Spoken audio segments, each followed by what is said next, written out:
Hello കൂട്ടുകാരെ, എല്ലാവർക്കും എൻ്റെ ഹൃദയം നിറഞ്ഞ ഓണാശംസകൾ. ഈ ഓണത്തിരക്കുകൾക്കിടയിൽ അരി അരച്ചൊക്കെ ഉണ്ണിയപ്പം ഉണ്ടാക്കുക എന്ന് പറയുന്ന ബുദ്ധിമുട്ടാണല്ലേ. എന്നാൽ ഇനി ആരും വിഷമിക്കേണ്ട. അരിപ്പൊടിയോ ഇടിയപ്പപ്പൊടിയോ ഒക്കെ ഉണ്ടെങ്കിൽ അത് യൂസ് ചെയ്ത് നമുക്ക് എങ്ങനെ നല്ല പുറമേ ക്രിസ്പിയും അകത്ത് നല്ല പഞ്ഞി പോലെയുള്ള ഒരു ഇൻസ്റ്റൻറ്റ് ഉണ്ണിയപ്പം ഉണ്ടാക്കിയെടുക്കാമെന്ന് നോക്കാം.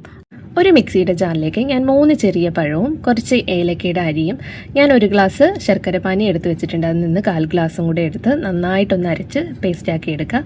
ഇനി ഒരു ബൗളിലേക്ക് നമുക്ക് ആവശ്യമായിട്ടുള്ള അരിപ്പൊടിയും നേരത്തെ അരച്ച് വെച്ച പഴവും ബാലൻസ് ഉള്ള ശർക്കര പാനിയും ചേർത്ത് നന്നായിട്ടതൊന്ന് മിക്സ് ചെയ്തെടുക്കുക.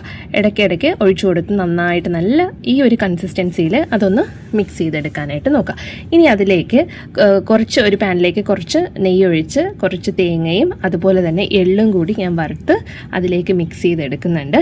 ഇനി നിങ്ങൾക്ക് ഇൻസ്റ്റൻ്റ് ആയിട്ട് ഉണ്ടാക്കണം എന്നുണ്ടെങ്കിൽ ഇതിൽ ഒരു 1/4 സ്പൂൺ സോഡാപ്പൊടി ആഡ് ചെയ്തതിന് ശേഷം അപ്പോൾ തന്നെ നമുക്കിത് ഉണ്ണിയപ്പച്ചട്ടിയിൽ ഒഴിച്ച് ഉണ്ടാക്കിയെടുക്കാൻ പറ്റും. ഇല്ലാന്നുണ്ടെങ്കിൽ ഒരു 2-3 hours ഒന്ന് വെയിറ്റ് ചെയ്തിട്ട് ഉണ്ടാക്കിയെടുക്കാൻ പറ്റും.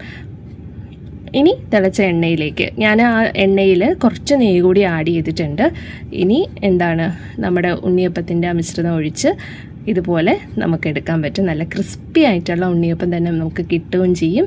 അതുപോലെ ഉള്ളിൽ നല്ല സോഫ്റ്റ് ആയിരിക്കും, ഒട്ടും ഹാർഡല്ല, നല്ല സോഫ്റ്റ് ആയിട്ട് കിട്ടുകയും ചെയ്യും. അപ്പോൾ ഇനി അരി അരച്ച് സമയം കളയാനൊന്നും നിൽക്കേണ്ട.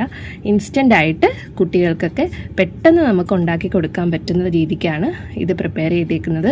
മസ്റ്റായിട്ട് ട്രൈ ചെയ്ത് നോക്കുക. ടേസ്റ്റിലൊന്നും ഒരു കുറവുമില്ല. അപ്പോൾ എല്ലാവർക്കും ഒന്നുകൂടി ഹൃദയം നിറഞ്ഞ ഓണാശംസകൾ. Thank you.